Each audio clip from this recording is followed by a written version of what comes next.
Hello नमस्कार दोस्तों, स्वागत है आप सबका अमित क्लासेस आगरा के स्टडी प्लेटफॉर्म पर। दोस्तों आज हम आपके बीच में उपस्थित हुए हैं यूपी पैट की क्लास को लेकर के, जो कि बहुत ही ज़्यादा इंपॉर्टेंट रहने वाली क्लास है। दोस्तों इस क्लास में हमने जीके और जीएस के प्रश्न शामिल किए हुए हैं, जो कि टॉप 50 प्रश्न है दोस्तों। और ये वही प्रश्न है जो बार बार परीक्षा में आने वाले प्रश्न है और ज़्यादा से ज़्यादा ये फंसने वाले प्रश्न है। तो ज़्यादा से ज़्यादा सभी भाई बहन लाइव जुड़े और चैनल को शेयर और सब्सक्राइब जरूर करें। तो चलिएगा दोस्तों, स्टार्ट करते हैं इस वीडियो के फर्स्ट प्रश्न को। और हाँ दोस्तों, अगर आपने अभी तक हमारे चैनल को सब्सक्राइब नहीं किया हुआ है तो प्लीज़ बेल आइकन को दबा करके चैनल को सब्सक्राइब जरूर करें।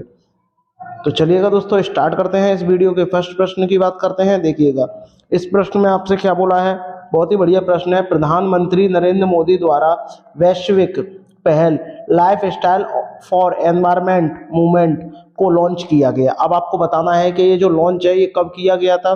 आपको पता है एनवायरमेंट है यानी पर्यावरण है, तो पर्यावरण वाले दिवस ही के दिन ही लॉन्च किया गया होगा। 1 जून, 5 जून, 1 जुलाई या 5 जुलाई। तो आपका राइट आंसर क्या हो जाएगा, बी हो जाएगा, यानी 5 जून को ये लॉन्च किया गया। 5 जून को ही क्या है, विश्व पर्यावरण दिवस मनाया जाता है। 5 जून को ही क्या, विश्व पर्यावरण दिवस मनाया जाता है दोस्तों। तो चलिएगा दोस्तों, आगे बढ़ते हैं, बात करते हैं प्रश्न नंबर सेकंड की। देखिएगा आपसे इसमें क्या बोला है, बहुत ही बढ़िया प्रश्न है। शूटर शूटर सौरभ चौधरी ने ISSF वर्ल्ड कप में कौन सा पदक जीता है, बताइएगा। क्या स्वर्ण पदक जीता है, कांस्य पदक जीता है, रजत पदक जीता है, या ये सभी पदक जीते हैं, तो बताइएगा। देखिए जो सौरभ चौधरी हैं, जो शूटर हैं, इन्होंने कौन सा पदक जीता है, स्वर्ण पदक जीता है। तो आपका राइट आंसर क्या हो जाएगा दोस्तों, ए हो जाएगा। शूटर और सा आप इस तरीके से इसको मैचिंग करके भी ध्यान में रख सकते हो। ठीक है दोस्तों, चलिएगा आगे बढ़ते हैं, बात करते हैं प्रश्न नंबर सेकंड की। बहुत ही बढ़िया प्रश्न है। मतदाताओं को जागरूक करने के लिए होने वाली प्रतियोगिता में प्रथम पुरस्कार कितने रुपए का रखा गया है, बताइएगा। यानी मतदाताओं जो होते हैं, जो वोट कर डालने जाते हैं, उनको जागरूक करने के लिए एक प्रतियोगिता है, और उस प्रतियोगिता में जो प्रथम पुरस्कार है वो कितने रुपए का रखा गया है, ये आपको कमेंट करके मुझे बताना है। बताइए, 50,000 का, 1 लाख का, 1.5 लाख का, या 2 लाख का। तो आपका राइट आंसर क्या हो जाएगा, 2 लाख हो जाएगा। ठीक है दोस्तों, ये मोस्ट इंपॉर्टेंट प्रश्न है। चलिएगा आगे बढ़ते हैं, बात करते हैं प्रश्न नंबर 4 की। पोंगल त्योहार 14 जनवरी को मनाया जाता है, ठीक है। अब पोंगल जो है 14 जनवरी को मनाया जाता है, और 14 जनवरी को क्या होता है, मकर संक्रांति होता है, जो कि उत्तर भारत के लोग मनाते हैं। जबकि बात करें पोंगल की, और गल गल कब करते हैं हम, जब किसी से मिलते हैं जब भी तो गल करते हैं, मिलते हैं जब भी तो गल करेंगे। तो मिलना किस में आ रहा है, आप बोलोगे सर मिलना इसमें आ रहा है, तो आप ध्यान रख लोगे, तुरंत किस में लगा दोगे, ये आपका ऑप्शन डी हो जाएगा। क्यों, क्योंकि ये क्या है, ये दक्षिण भारत का त्यौहार है, लेकिन जब उत्तर भारत की बात करते हैं तो इसको मकर संक्रांति बोलते हैं। पंजाब में इसे लोहड़ी भी कहते हैं। ठीक है दोस्तों, चलिएगा दोस्तों आगे बढ़ते हैं। इस ट्रिक से आप ध्यान रखिएगा, पोंगल और गल कब करते हैं, जब किसी से मिलते हैं। तो आपका तमिलनाडु का जो त्यौहार है, जो 14 जनवरी को मनाया जाता है, वो आपका क्या है, पोंगल है। चलिएगा दोस्तों आगे बढ़ते हैं, बात करते हैं प्रश्न नंबर 5 की। गणतंत्र दिवस पर परेड 2022 की सर्वश्रेष्ठ झांकी के रूप में किसे चुना गया, बताइएगा। क्या उत्तराखंड को चुना गया, उत्तर प्रदेश को, बिहार को, या हरियाणा को। कमेंट करके मुझे बताइएगा किसे चुना गया, बताइएगा। कमेंट करिएगा सभी भाई बहन एक बार, किसे चुना गया, किसको चुना गया था, उत्तर प्रदेश को चुना गया था। तो आपका राइट आंसर क्या हो जाएगा, जो आपका बी है वो करेक्ट हो जाएगा।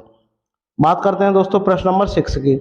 भारत की नई विदेशी व्यापार नीति कब से लागू हुई, बताइएगा।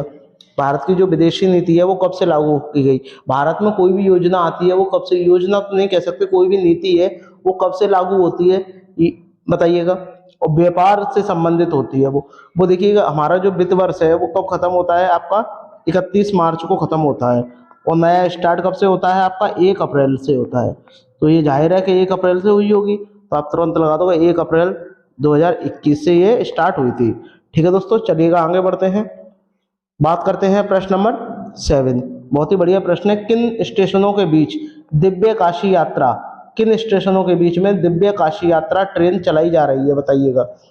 किन 2 स्टेशनों के बीच में ये दिव्य काशी यात्रा जो ट्रेन है वो चलाई जा रही है, तो कमेंट करके मुझे बताइएगा कौन से 2 स्टेशनों के बीच चलाई जा रही है। देखिए मैं आपको बता दूं, दिव्य दी से क्या बना लो आप, दिल्ली, क्या बना लो, दिल्ली। और काशी कहाँ है आपका, वाराणसी में है। वाराणसी में है। तो आप ऐसे ध्यान रख सकते हो कि भाई आपका क्या हो जाएगा, दिल्ली, वाराणसी, दी, काशी। तो आप तुरंत लगा लोगे, ऑप्शन जो आपका बी है वो करेक्ट हो जाएगा। इस ऐसी ट्रिक से आप ध्यान रख सकते हो, बहुत ही महत्वपूर्ण ट्रिक है ये। तो चलिएगा दोस्तों आगे बढ़ते हैं, इसका राइट आंसर क्या हो जाएगा, जो आपका ऑप्शन नंबर जो बी है वो करेक्ट हो जाएगा। चलिएगा दोस्तों आगे बढ़ते हैं, बात करते हैं प्रश्न नंबर 8 की।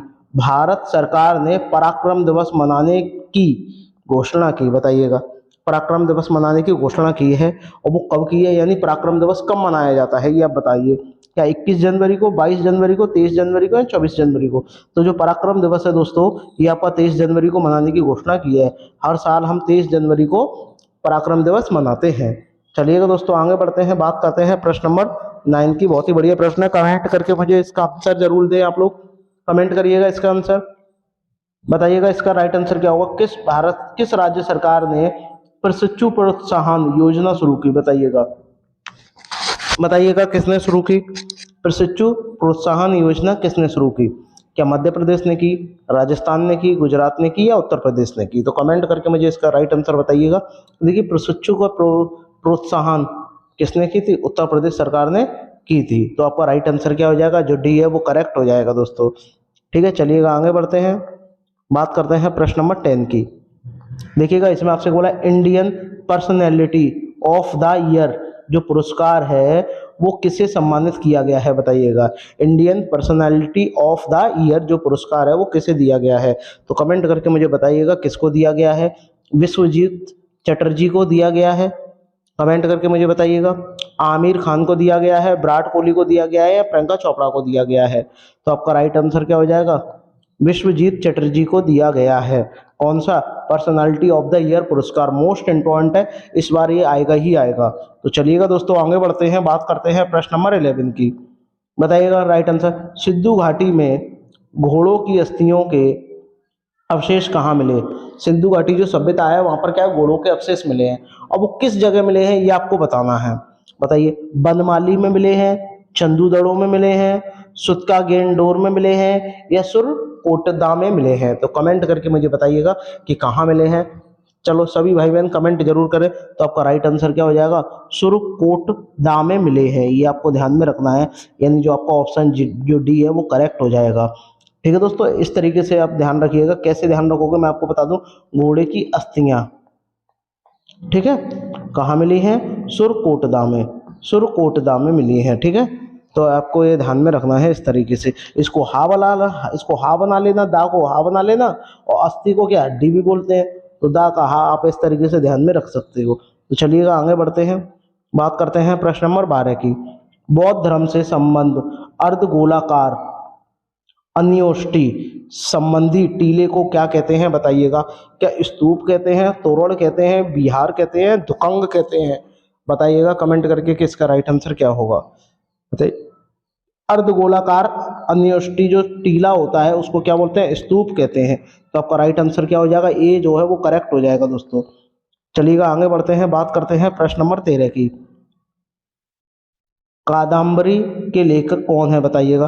कौन है इसके लेखक, क्या कालिदास है, कौटिल्य है, हर्ष है या बाण है?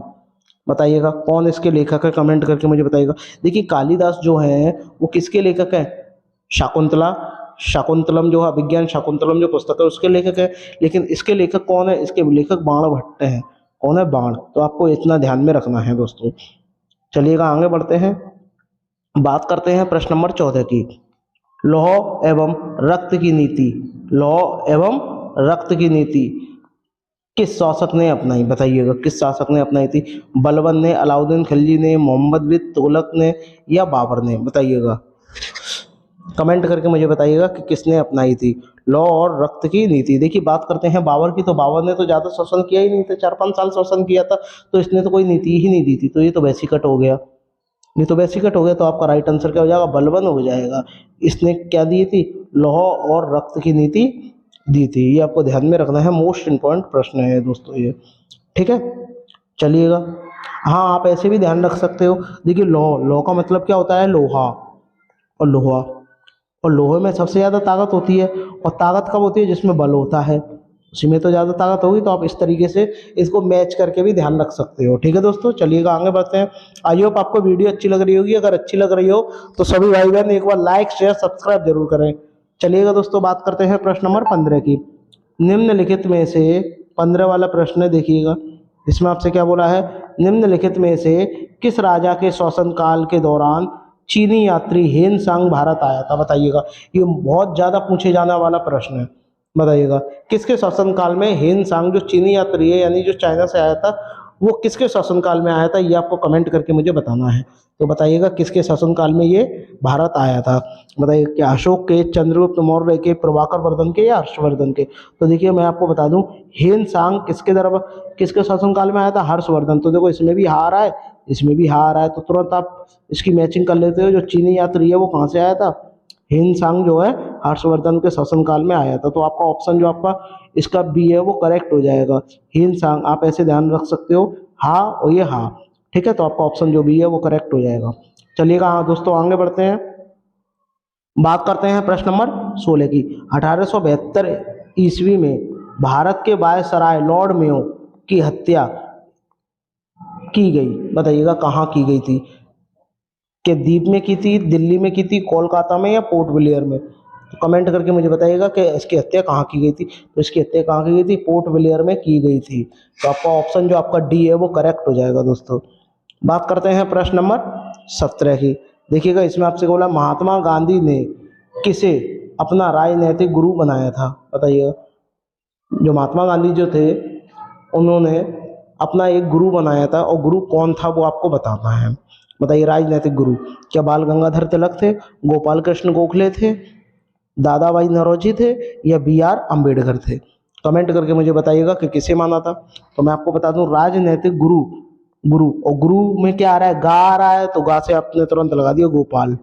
तो गोपाल कृष्ण गोखले जो हैं ये महात्मा गांधी के इन्होंने गुरु थे। ठीक है, तो आपका ऑप्शन जो आपका बी है वो करेक्ट हो जाएगा दोस्तों।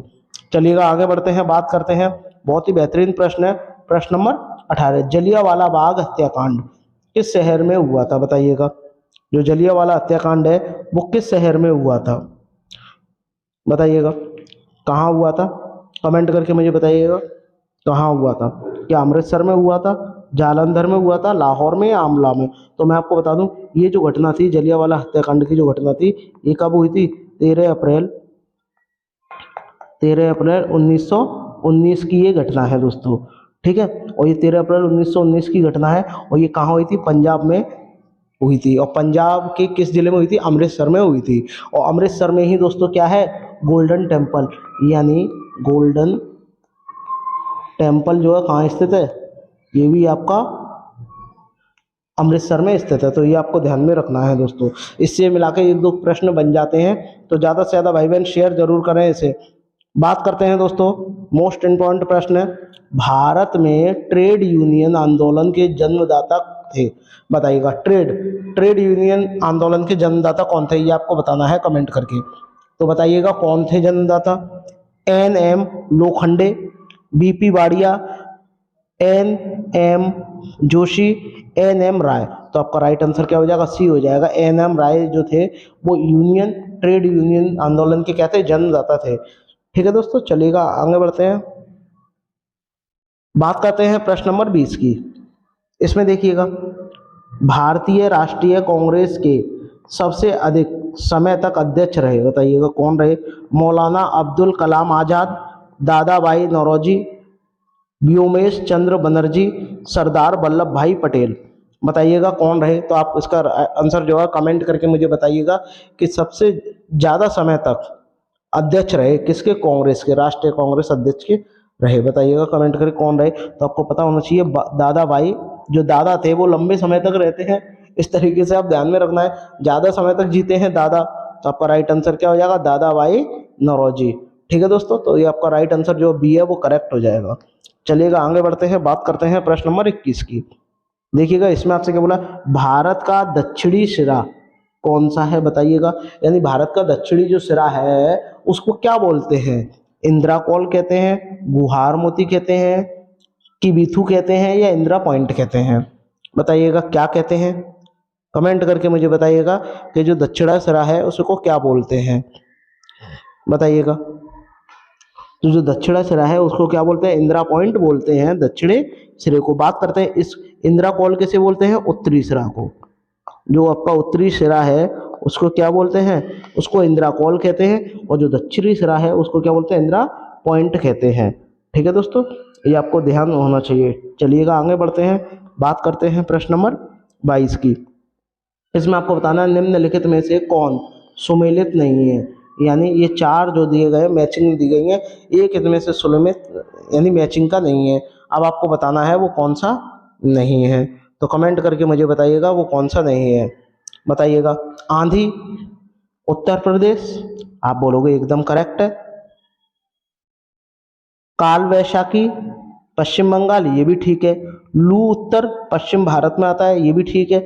लेकिन जो आम्र वर्षा है ये उड़ीसा में नहीं होती। अब उड़ीसा में नहीं होती तो कहाँ होती है? ये केरल में होती है दोस्तों।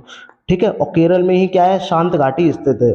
ठीक है दोस्तों, तो ये भी आपको ध्यान में रखना है। तो आपका राइट आंसर क्या हो जाएगा? इसमें हमें इनसे नेगेटिव पूछा था तो यही नेगेटिव है। जो आपका ऑप्शन डी है वो क्या हो जाएगा?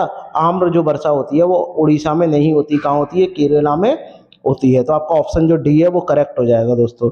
चलिएगा बात करते हैं प्रश्न नंबर 23 की। मेघालय पठार की सबसे ऊंची चोटी कौन सी है? बताइएगा। जो मेघालय पठार है उसकी सबसे ऊंची चोटी कौन सी है? बताइएगा। खासी, जयांतिया, गारो, मिकिर पहाड़ियाँ या शिलांग चोटी? बताइएगा कौन सी है। कमेंट करके मुझे बताइएगा कि इसकी सबसे ऊंची चोटी कौन सी है। बताइए, और इसकी ऊंचाई भी कितनी है ये भी आपको कमेंट करके मुझे बताना है। बताइएगा। तो आपका राइट आंसर क्या हो जाएगा? शिलांग चोटी हो जाएगा। लेकिन इसकी ऊंचाई कितनी है ये भी आपको पता होना चाहिए। 1965 जो है इसकी ऊंचाई है मीटर में, 1965। ठीक है, ये भी आपको ध्यान में रखना है दोस्तों। चलिए वो बात करते हैं प्रश्न नंबर 24 की। इसमें आपसे क्या बोला है? निम्न में से कौन सी नदी यमुना से नहीं मिलती? यानी यमुना नदी से इनमें से कौन सी नदी नहीं मिलती? बाकी सभी मिलेंगी बट एक नदी नहीं मिलेगी, और उसका नाम क्या है वो आपको बताना है। बेतवा नदी, केन नदी, चंबल नदी या सोन नदी? बताइएगा। तो एक नदी जो है वो इससे नहीं मिलती, वो क्या है? सोन नदी। तो आपका ऑप्शन जो डी है वो करेक्ट हो जाएगा। अब ये किसकी सहायक नदी है ये भी आपको पता होना चाहिए। ये आपकी गंगा की सहायक नदी है दोस्तों। ठीक है, बाकी ये सब किसकी है? ये सब क्या है? यमुना की सहायक नदी है। लेकिन जबकि सोन की बात करें तो वो किसकी है? गंगा की सहायक नदी है, यानी गंगा में जाकर के मिलती है। बात करते हैं दोस्तों पंचवटी कहाँ स्थित है? बताइएगा कमेंट करके। ये जो पंचवटी है ये कहाँ स्थित है? क्या तमिलनाडु में, झारखंड में, केरल में या महाराष्ट्र में? तो मैं आपको बता दूं ये महाराष्ट्र में स्थित है। और महाराष्ट्र के एक जिला है जिसका नाम क्या है? नासिक। नासिक में स्थित है दोस्तों, ये भी आपको पता होना चाहिए। ठीक है, गोदावरी नदी के किनारे पर ये स्थित है। ठीक है, ये भी आपको पता होना चाहिए। चलिएगा आगे बढ़ते हैं, बात करते हैं प्रश्न नंबर 26 की। निम्नलिखित में से कौन सा शब्द किस्तों में ऋण के भुगतान की कमी या भुगतान को संदर्भित करता है? बताइएगा। यानी दोबारा मैं पढ़ के बता दे रहा हूं, निम्नलिखित में से कौन सा शब्द किस्तों में ऋण के भुगतान की कमी, भुगतान में कमी आई है, भुगतान को संदर्भित करता है? बताइए। क्रेडिट क्रेशियन, ठीक है, एमोर्टाइजेशन, ठीक है, डिस्काउंटेड कैश फ्लो या वैक्यूडेशन? बताइएगा कमेंट करके इनमें से कौन सा है। तो मैं आपको बता दूं इसका राइट आंसर क्या हो जाएगा। जो आपका ऑप्शन जो आपका डी है वो करेक्ट हो जाएगा। ठीक है, डिस्काउंट देना तो इसका मतलब क्या है? भुगतान में कमी आएगी। जब कोई हमें डिस्काउंट देता है तो उसकी भुगतान में कमी आती है। तो आपका राइट आंसर क्या हो जाएगा? जो डी है वो करेक्ट हो जाएगा। बात करते हैं दोस्तों प्रश्न नंबर 27 की। बहुत ही बढ़िया प्रश्न है। ऐसी अर्थव्यवस्था को क्या कहते हैं जिसका शेष विश्व से कोई संबंध नहीं होता? यानी ऐसी अर्थव्यवस्था को क्या कहेंगे जिसका शेष विश्व से कोई संबंध नहीं है? तो बताइएगा क्या कहते हैं ऐसी अर्थव्यवस्था को। कमेंट करके मुझे बताइएगा इसका राइट आंसर। कमेंट करिएगा जल्द से जल्द कि इसको क्या कहते हैं। कमेंट करके मुझे बताइएगा। मुक्त अर्थव्यवस्था, मिश्रित अर्थव्यवस्था, समाजवादी अर्थव्यवस्था या समृद्ध या बंद अर्थव्यवस्था? जब बंद ही होगी तो उसको क्या कहेंगे? तो आपका ऑप्शन जो आपका डी है वो करेक्ट हो जाएगा दोस्तों। चलिएगा आगे बढ़ते हैं, बात करते हैं प्रश्न नंबर 28 की। पैमाने का प्रतिफल क्या है? बताइएगा। जो पैमाना होता है उसका प्रतिफल क्या है? अल्पकालिक परिघटना, दीर्घकालीन परिघटना, शाश्वत यानी कालातीत परिघटना, दिशा रहित परिघटना। तो जो आपको मैं बता दूं, पैमाने का जो प्रतिफल है वो क्या है, दीर्घकालीन परिघटना है। तो आपका ऑप्शन जो आपका बी है वो करेक्ट हो जाएगा। बात करते हैं दोस्तों प्रश्न नंबर 29 की। देखिएगा बहुत ही बढ़िया प्रश्न है। प्रश्न नंबर 29, लगान किसके लिए किया गया उत्पादन यानी कारक भुगतान है, बताइएगा। भवन के लिए, भूमि के लिए, फैक्ट्री के लिए या रेस्तरां के लिए, बताइएगा किसके लिए लिए जाने वाला ये उत्पादक यानी कारक है। कमेंट करके मुझे बताइएगा इसका राइट आंसर। तो देखिए जो लगान होता है वो हमेशा भूमि के लिए ही लिया जाता है, आपने नाम भी सुना होगा लगान, ठीक है। तो आपका ऑप्शन जो आपका बी है वो करेक्ट हो जाएगा। बात करते हैं दोस्तों प्रश्न नंबर 30 की। इसमें क्या कहा गया, निम्नलिखित में से किस अर्थशास्त्री को अर्थशास्त्र का जनक माना जाता है, बताइएगा। इनमें से किसे अर्थशास्त्र का जनक माना जाता है, रिकार्डो, माल्थस, रॉबिन्स या एडम स्मिथ। देखिए जो एडम स्मिथ है वो क्या है, अर्थशास्त्र के पिता हैं यानी जनक हैं। तो आपका ऑप्शन जो आपका बी है वो करेक्ट हो जाएगा दोस्तों। बात करते हैं प्रश्न नंबर 31 की। इसमें क्या बोला गया है, बहुत ही बढ़िया प्रश्न है। 124वां संशोधन विधेयक 2019 किससे संबंधित है, बताइएगा। 124वां संशोधन विधेयक 2019 में हुआ था, ये किससे संबंधित है, ट्रिपल तलाक से यानी 3 तलाक से संबंधित है, आर्थिक आरक्षण से संबंधित है, जीएसटी या एयर इंडिया का निजीकरण, बताइएगा। तो मैं आपको बता दूं जो 124वां है वो किससे संबंधित है। 124 क्या है, एक धनराशि है, और धनराशि किससे संबंधित है, आर्थिक आरक्षण से संबंधित है। ये भी आपको पता होना चाहिए। तो आपका ऑप्शन जो आपका बी है वो करेक्ट हो जाएगा दोस्तों। चलिएगा दोस्तों आगे बढ़ते हैं। बात करते हैं प्रश्न नंबर 32 की। बहुत ही बढ़िया प्रश्न है। नव सृजित उच्च न्यायालय है, बताइएगा। नव सृजित उच्च न्यायालय है, बताइएगा कहाँ है ये। मेघालय, असम, नागालैंड, मेघालय, मणिपुर, त्रिपुरा, मिजोरम, मेघालय, त्रिपुरा, मणिपुर, मेघालय, अरुणाचल प्रदेश। कमेंट करके मुझे बताइएगा इसका राइट आंसर क्या होगा। और इसकी जो स्थापना थी, इसका गठन था, वो कब हुआ था ये भी आपको बताना है, ठीक है। बताइएगा इसका जो गठन है मैं आपको बता दूं ये कब हुआ था, 2013 में हुआ था। बट इनमें से कौन सा राइट आंसर है ये आपको कमेंट करके मुझे बताना है। तो आपका क्या हो जाएगा, बी हो जाएगा, मेघालय, मणिपुर, त्रिपुरा, ठीक है। तो आपका राइट आंसर क्या हो जाएगा, जो आपका बी है वो करेक्ट हो जाएगा। चलिएगा दोस्तों आगे बढ़ते हैं। बात करते हैं प्रश्न नंबर 33 की। बहुत ही बढ़िया प्रश्न है, देख कमेंट करके मुझे इसका आंसर जरूर बताइएगा। कमेंट करके मुझे इसका आंसर जरूर बताइएगा। देखिएगा इसमें आपसे क्या बोला है, इसमें आपसे बोला है ग्राम सभा में कौन शामिल है, बताइएगा। कमेंट करके मुझे बताइएगा ग्राम सभा में कौन शामिल है। गांव विशेष में रहने वाले सभी व्यक्ति, वे सभी व्यक्ति जिनके नाम गांव विशेष में पंचायत के लिए मतदाता सूची में दर्ज है, गांव विशेष के सभी वयस्क पुरुष, सभी साक्षर व्यक्ति, बताइएगा इनमें कौन शामिल है, ये आपको बताना है। ग्राम सभा में कौन कौन शामिल है। तो आपका प्रश्न नंबर 33 है, ये आपको बताना है। देखिए गांव में वे व्यक्ति शामिल होंगे जिनके नाम गांव विशेष में पंचायत के लिए मतदाता सूची में दर्ज होंगे। तो आपका ऑप्शन जो बी है वो वैसे ही करेक्ट हो गया। चलिएगा दोस्तों आगे बढ़ते हैं। बात करते हैं प्रश्न नंबर 34 की। इसमें आपसे बोला है लोकसभा में मतदान करते समय टाई स्थित डैश वोट डालने का अधिकार होता है, बताइएगा। क्या प्रधानमंत्री को होता है, स्पीकर को होता है, राष्ट्रपति को या उपराष्ट्रपति को। कमेंट करके मुझे बताइएगा कैसे होता है और ये किस अनुच्छेद से होता है, ये भी आपको बताना है, बताइएगा। तो मैं आपको बता दूं ये 100वें अनुच्छेद से होता है दोस्तों, ठीक है। और ये कैसे होता है, स्पीकर को होता है। तो आपका राइट आंसर क्या हो जाएगा, जो बी है वो करेक्ट हो जाएगा। बात करते हैं दोस्तों प्रश्न नंबर 35 की।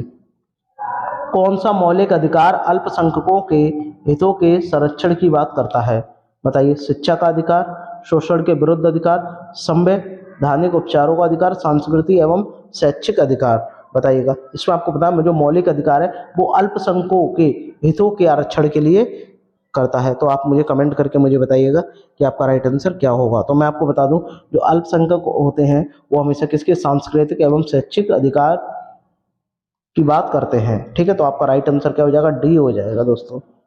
बात करते हैं प्रश्न नंबर 36 की। मिथाइल प्रोपेन निम्नलिखित में से किसका एक समवयव है बताइएगा जिसमें मिथाइल प्रोपेन होता है, बताइएगा कमेंट करके। क्या एन ब्यूटेन होता है, एन प्रोपेन, एन हेक्सेन या एन पेंटेन, बताइएगा किसका होता है, कमेंट करके मुझे बताइएगा। देखिए मैं आपको बता दूं, मिथाइल प्रोपेन 4 कार्बन श्रृंखला के एन ब्यूटेन का संभावी है।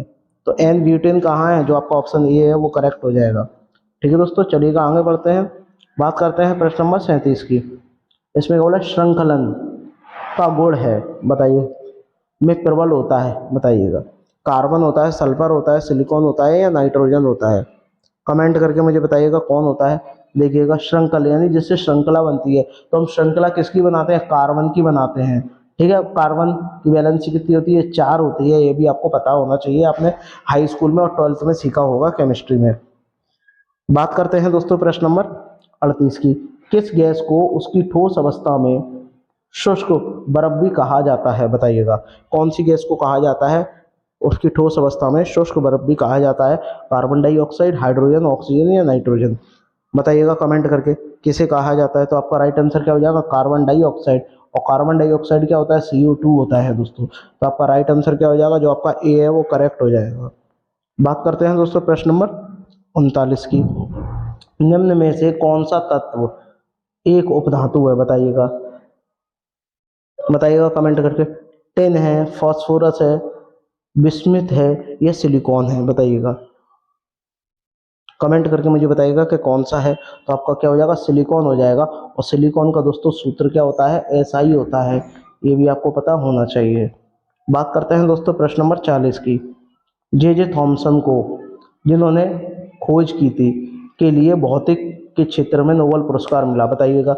जे थॉमसन, थॉमसन ने किसकी खोज की थी, इलेक्ट्रॉन की, प्रोटॉन की या न्यूटन की, कमेंट करके मुझे बताइएगा। देखिए एक शब्द होता है ईंट पर नाच, तो देखिए ई यानी इलेक्ट्रॉन, इलेक्ट्रॉन की खोज किसने की थी, थॉमसन ने की थी। ठीक है, पा की बात करते हैं, प्रोटॉन की खोज रदरफोर्ड ने की थी। ना की बात करते हैं, न्यूटन ने की थी, किसकी, चैडविक की, यानी न्यूट्रॉन की खोज किसने की थी, चैडविक ने की थी। तो ई आ रहा है, तो इलेक्ट्रॉन की खोज किसने की थी, थॉमसन ने की थी। तो आपका ऑप्शन जो आपका डी है वो करेक्ट हो जाएगा। ठीक है दोस्तों, प्रोटॉन की खोज किसने की थी ये आपको बताना है, ये आपके रदरफोर्ड ने की थी। इसलिए यहाँ लिख दे रहा हूँ रदरफोर्ड, मोस्ट इंपॉर्टेंट है दोस्तों, ये आपको ध्यान में रखना है। रदरफोर्ड, रदरफोर्ड ने किसकी की थी, आपके प्रोटॉन की थी। और न्यूटन की किसने की थी, चैडविक ने। ठीक है, ये भी आपको पता होना चाहिए। और इसकी तो आपने किसने की थी, थॉमसन ने की थी। तो आपका राइट आंसर क्या हो जाएगा, आपका ऑप्शन जो डी है वो करेक्ट हो जाएगा। बात करते हैं प्रश्न नंबर 41 की। निम्नलिखित में से किस स्थान पर वोडेयार राजवंश का शासक था, बताइएगा कमेंट करके मुझे बताइएगा आपका राइट आंसर क्या होगा। गुवाहाटी, जबलपुर, पटना या मैसूर, बताइएगा। बोड वोडेयार राजवंश का शासन था, बताइएगा कहाँ था, कमेंट करके मुझे बताइएगा कहाँ था। आपका राइट आंसर क्या हो जाएगा, मैसूर हो जाएगा। ठीक है, ऑप्शन जो आपका डी है वो करेक्ट हो जाएगा दोस्तों। चलिएगा दोस्तों आगे बढ़ते हैं, बात करते हैं प्रश्न नंबर 42 की। किस देश ने वस्तु एवं सेवा कर सबसे पहले लागू किया था, बताइएगा। वस्तु एवं सेवा कर, जिसे GST कहते हैं। ठीक है, बताइएगा। और ये भारत में कब लागू हुई थी, ये लागू हुई थी 1 जुलाई 2017 को ये लागू हुई थी। ठीक है दोस्तों, किस संविधान संशोधन से, 101वें संविधान संशोधन से ये लागू हुई थी। ठीक है दोस्तों, ये भी आपको पता होना चाहिए। लेकिन ये सबसे पहले किस देश में लागू हुई थी ये आपको कमेंट करके मुझे बताना है। तो बताइएगा, क्या फ्रांस में हुई थी, USA, कनाडा या जर्मनी, कमेंट करके मुझे बताइएगा कि आपका राइट आंसर क्या हो जाएगा, बताइएगा। तो आपका राइट आंसर क्या हो जाएगा, ए हो जाएगा। सबसे पहले ये फ्रांस में लागू हुई थी। और भारत में कब लागू हुई थी, 1 जुलाई 2017 को लागू हुई थी। और किस संविधान संशोधन से लागू हुई थी, 101वें संविधान संशोधन से लागू हुई थी। बात करते हैं दोस्तों प्रश्न नंबर 43 की। डैश, यहाँ कुछ आएगा, फेसबुक के संस्थापक हैं, बताइएगा। सब जानते हैं मार्क जुकरबर्ग हैं, ऑप्शन जो सी है वो करेक्ट हो जाएगा। ठीक है दोस्तों, चलिएगा आगे बढ़ते हैं, बात करते हैं प्रश्न नंबर 44 की। दोराबाजी टाटा द्वारा Tata iron and steel company, जिसको किसको कहते हैं, इसकी स्थापना किस वर्ष हुई, ये आपको बताना है। कमेंट करके मुझे बताइएगा कि इसकी स्थापना कब हुई थी। इसकी स्थापना 1907 में हुई थी दोस्तों। ठीक है दोस्तों, चलिएगा दोस्तों आगे बढ़ते हैं। और ये कहाँ स्थित थी? झारखंड में, झारखंड में स्थित है। चलिएगा आगे बढ़ते हैं, बात करते हैं प्रश्न नंबर 45 की। इसमें क्या बोला, निम्नलिखित में से किस पदार्थ का उड़ीसा की बदम पहाड़ कहानों में खनन किया जा रहा है? बताइएगा कमेंट करके आपका राइट आंसर क्या होगा। तो आपको मैं बता दूं किसका किया जा रहा है, हेमेटाइट का किया जा रहा है। जो आपका ऑप्शन जो सी है वो करेक्ट हो जाएगा। बात करते हैं दोस्तों प्रश्न नंबर 46 की। मलीमत समिति की रिपोर्ट निम्नलिखित में से किससे संबंधित है? बताइए, शेयर बाजार सुधारक से, न्यायिक विलंब से, आपराधिक न्याय प्रणाली से, या कपड़ा क्षेत्र से? बताइएगा, कपड़ा क्षेत्र सुधार से। बताइएगा किससे संबंधित है, कमेंट करके मुझे बताइएगा। और ये कब आई थी? ये सन 2000 में आई थी। ठीक है, ये भी आपको पता होना चाहिए। और ये किससे संबंधित है? आपका आपराधिक न्याय प्रणाली से संबंधित है। चलिएगा आगे बढ़ते हैं, बात करते हैं प्रश्न नंबर 47 की। मोस्ट इंपॉर्टेंट प्रश्न है, देखिएगा। इसमें आपसे क्या बोला है? इसमें बोला है ओलंपिक काउंसिल ऑफ एशिया यानी ओसीए ने डैश 2018 में हटाए जाने के बाद में हांगजो चीन में आयोजित होने वाली एशियाई खेल 2022 में फिर से शुरू करने का फैसला किया। किसने किया था, ये आपको कमेंट करके मुझे बताना है। क्रिकेट को किया था, यानी जो आपका ऑप्शन जो आपका सी है बी है वो करेक्ट हो जाएगा दोस्तों। बात करते हैं प्रश्न नंबर 48 की। खेल नृत्य रूप थोड़ा का संबंध किस राज्य से है? बताइए, आंध्र प्रदेश से, सिक्किम से, हरियाणा से, या हिमाचल प्रदेश से? तो आपका राइट आंसर क्या हो जाएगा? हिमाचल प्रदेश हो जाएगा। हिमाचल प्रदेश में ही आपकी रोहतांग सुरंग है, रोहतांग सुरंग है, जिसे अटल टनल भी कहते हैं दोस्तों। बात करते हैं प्रश्न नंबर 49 की। बहुत ही बढ़िया प्रश्न है, देखिएगा। इसमें आपसे क्या बोला गया है? इसमें आपसे बोला गया है, पहले हम प्रश्न को पढ़ेंगे तब उसके बाद में उसका आंसर देंगे। देखिएगा, पहले प्रश्न को पढ़िएगा। बहुत ही बढ़िया प्रश्न है। बुरी आत्माओं को भगाने के लिए बौद्धों द्वारा किया जाने वाला एक नृत्य हिमाचल प्रदेश के नृत्यों में से एक है, वो आपको बताना है। अभी आपके ऑप्शन दिए गए हैं, बताइएगा कौन सा है इनमें से, कमेंट करके। क्या गोगरा है, नाट्य है, छम है, या धाम है?